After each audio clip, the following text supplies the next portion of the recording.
तो आज की मंडे नाइट रॉ कोई ऐसी वैसी मंडे नाइट रॉ नहीं थी, बल्कि रेसलमेनिया रॉ थी, जहां पर ब्रॉक लेसनर थे, रोमन रेंज से किसी के बाल काट दिए, बॉबी लैशली का रिटर्न भी हो गया और सेथ रॉलिंस का पंगा भी जो है वो हो चुका है विंस मैकमैन की तरफ से पूरी तरीके से क्लियर। तो भाई रॉ में क्या कुछ हुआ, सारी बातें आपको जानने को मिलेंगी इस वीडियो के अंदर। बस आप लोग इस वीडियो को लाइक कर दो, वीडियो को लास्ट तक जरूर देखना। तो फिर देर किस बात की, शुरू करते हैं। Okay.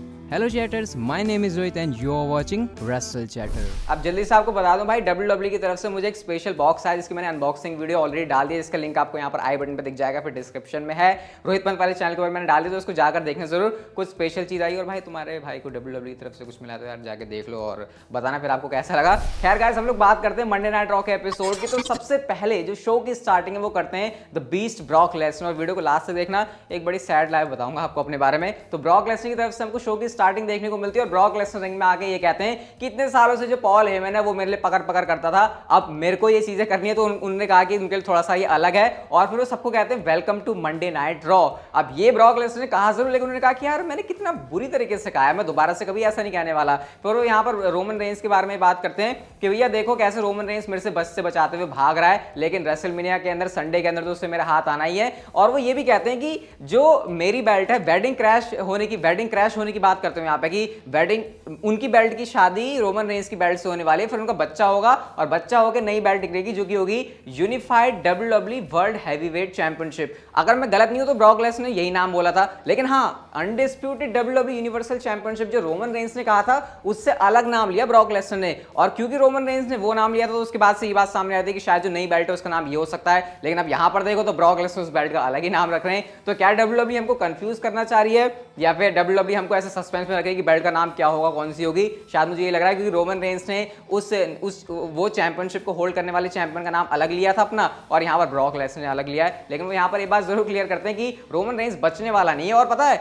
जब ब्रॉक लेसनर प्रोमो भी कट कर रहे थे ना, तो स्टोन कोल्ड स्टीव ऑस्टिन के वॉट वाले चैंट भी लग रहे थे और काफी फ्रेंडली वे में इसको ब्रॉक लेसनर ने लिया। वो काफी खुश मिजाज लग रहे थे कि जैसे कि ये क्राउड तो अपना ही है, ये जो सारी ऑडियंस है अपनी है, इनकी बातों का क्या बुरा मानना। ये वाला जेस्चर मुझे भाई काफी स्वीट लगा ब्रॉक लेसनर का। रोमन रेंज सामने तो नहीं आए, लेकिन अभी स्मैकडाउन का एपिसोड होना बाकी, और मुझे ऐसा क्यों लग रहा है भाई कि नेक्स्ट स्मैकडाउन के एपिसोड में कुछ तहलका ही मचने वाला है। खैर उसके बारे में स्मैकडाउन पे ही बात करेंगे। लेकिन नेक्स्ट हमको मिस्टीरियो और मिस का मैच देखने को मिलता है। मिस ने यहाँ पर फिर से मास्क की मजाक उड़ा दिया यार। लोगन पॉल लूचा लोगन बन के और मास्क पहन के, मतलब पहले मास्क उतार के बेइज्जती करी वो अलग, अब मास्क पहना भी दिया। ये चीज मुझे मास्क के साथ खिलवाड़ करना सही बताऊं तो पसंद नहीं आता। मिस्टीरियो और मिस का मैच था, मिस्टीरियो यहाँ पर जीत गए। लोगन पॉल मुझे सच बताऊं तो लग नहीं रहा कि मिस के बारे में कुछ अच्छा सोचते हैं, क्योंकि जब मिस पिट रहे थे तो पिटते हुए उनको देख रहे हैं। Double six man Logan Paul के ऊपर भी उन्हें लगाने की कोशिश करी, हालांकि लोगन पॉल तो सरक गए, बट मिस को जब लगा तो लोगन पॉल वहां से सिर्फ देख रहे थे। तो भैया मिस देख लो जरा, ये बंदा तुम्हारे लिए सही है भी या फिर नहीं। रेसलमेनिया में मुझे तो लग रहा है तुम्हें यहाँ पर ये धोखा ही मिल रहा है और ज्यादा कुछ हो नहीं रहा तुम्हारे साथ। नेक्स्ट हमको ऑमस और वाइकिंग रेडर्स का मैच देखने को मिलता है, जो कि एक हैंडीकैप मैच था। ऑब्वियसली ऑमस को मैच के अंदर जीतना था, लेकिन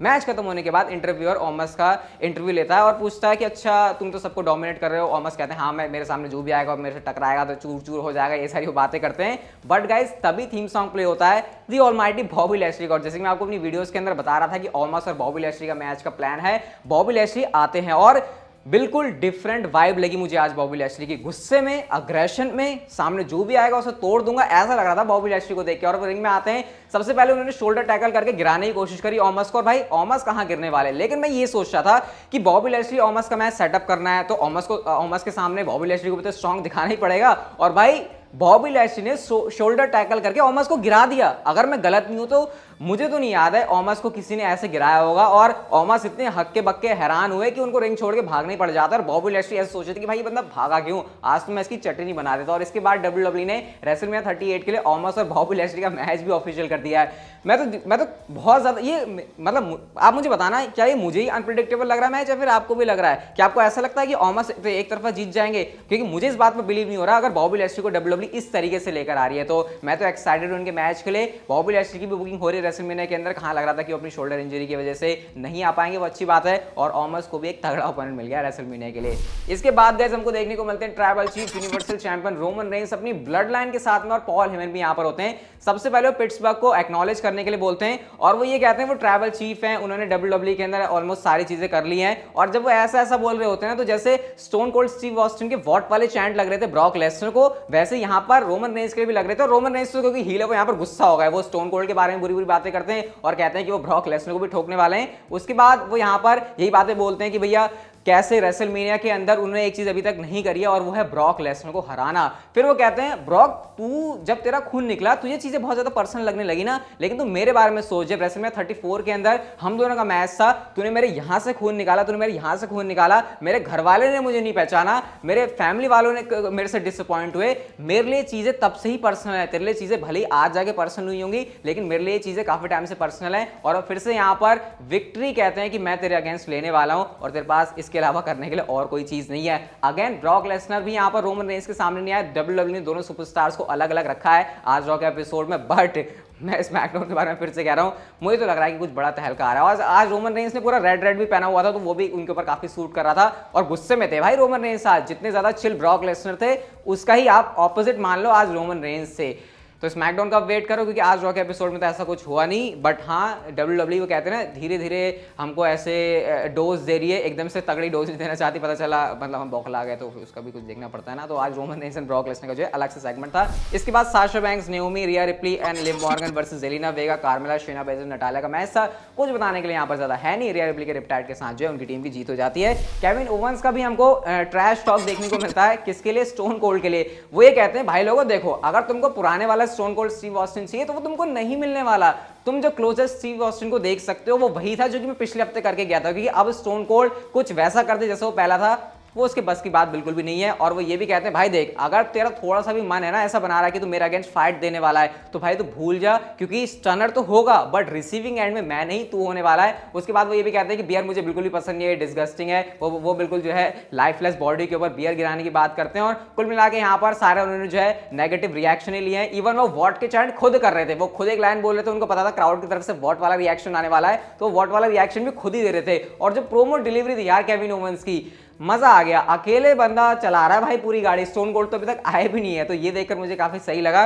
अब रेसलमेनिया का ही वेट करो जहां पर हमको ये सेगमेंट देखने को मिलेगा। केविन ओवंस कहते हैं मेन इवेंट के अंदर होगा, तो देखते हैं क्या ये सीन बनता है। इसके बाद गाइस रिकोशे और ऑस्टिन थियरी का मैच था। रिकोशे इंटरकॉन्टिनेंटल चैंपियन जरूर बन गए लेकिन हार गए भाई वो शो के ऊपर, नॉन टाइटल मैच था। ऑस्टिन थियरी को भी लड़वा है ना पैट मैकेफी के साथ में, और ऊपर से विंस मैकमैन का हाथ तो है जो कि महाराजा है, तो फिर इसका जो है फायदा ऑस्टिन थियरी को मिल गया।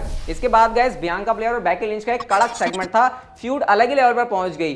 ट्रैश टॉक करने के बाद बियांका ब्लेयर की बेकी लिंच आती है कैंची लेके। अब उनका प्लान था मैं जो इसकी चोटी है ना लंबी लंबी जो छड़ी घुमा घुमा के मारती है इसको ही मैं खत्म कर दूं, बट प्लान उनके ऊपर उल्टा ही पड़ गया क्योंकि 2 केओडी फिनिशर उन्होंने लगाए और उन्होंने बेकी लिंच के बाद मुझे तो लगा भाई सच में काट दी, क्योंकि मैं रॉ देखने के बाद ही वीडियो बना रहा हूं, लेकिन जैसे मुझे लगा विग तो मुझे कुछ लगी नहीं कि बेकी लिंच ने पहनी हुई, क्योंकि अंधाधुंध जहां हाथ पड़ रहा है बियांका ब्लेयर का उन्होंने वहीं से बेकी लिंच के बाल काट दिए। और बैक स्टेज से इतनी ज्यादा गुस्सा है ना बेकी लिंच, वो उनको बिच कॉल कर रही है।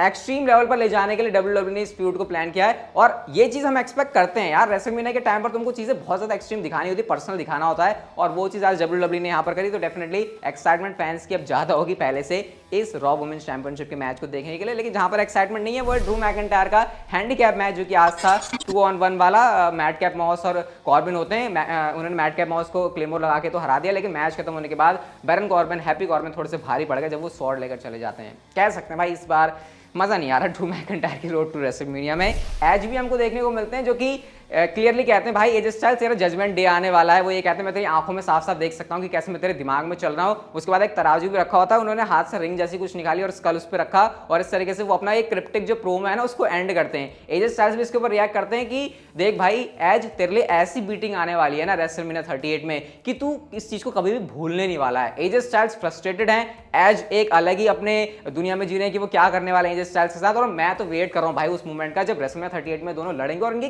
केमिस्ट्री क्या होने वाली है यार।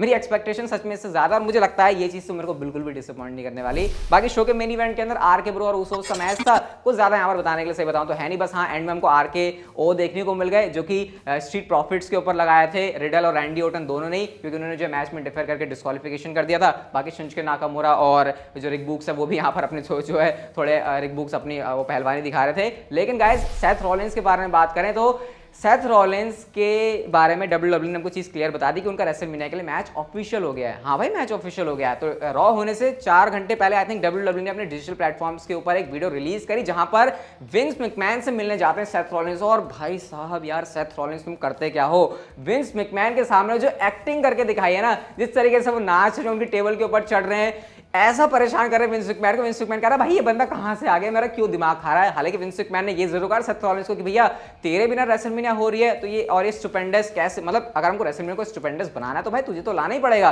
तो वो कहते हैं तेरे लिए जो है मैच हो रहा है रेसलमेनिया में। अब सेथ रॉलिंस कहते हैं अपोनेंट कौन है, तो विंस मैकमैन का जवाब होता है कि भाई जब तू रिंग में होगा ना तब जाके तुझे पता चलेगा और तेरा अपोनेंट मैं डिसाइड करने वाला हूं। और सेथ रॉलिंस के बाद ऐसे खुश होते हैं, ऐसे नाचते हैं बंदर की तरह उछल के वो सीधा विंस मैकमैन की टेबल के ऊपर चढ़ गया और वो इतना फनी लगा ना मुझे। मैं अपनी हंसी कंट्रोल कर ही रहा था पूरा सेगमेंट देखते देखते, बट एंड में जिस तरीके से सेथ रॉलिंस चढ़े भाई वो एक अलग ही लेवल का था। मुझे इतना मस्त लगा ना सेगमेंट में बता नहीं सकता, दिल खुश हो जाएगा आपका भी इसे देख के। और अच्छी बात तो ये है कि सेथ रॉलिंस को रेसलमेनिया में अपोनेंट मिल गया है, बाकी है कौन वो तो आप समझदार ही हो। तो गाइस अनबॉक्सिंग वाली वीडियो आप देख लेना, लिंक डिस्क्रिप्शन में जाके जरूर देखना। और उस चैनल पर भी आप लोग सपोर्ट दिखा सकते हो, कुछ स्पेशल WWE की तरफ से मिला है। तो ये वाली वीडियो गाइस अगर आपको अच्छी लगी तो लाइक शेयर सब्सक्राइब और नोटिफिकेशन बेल को ऑन कर दो and see you guys in my next video.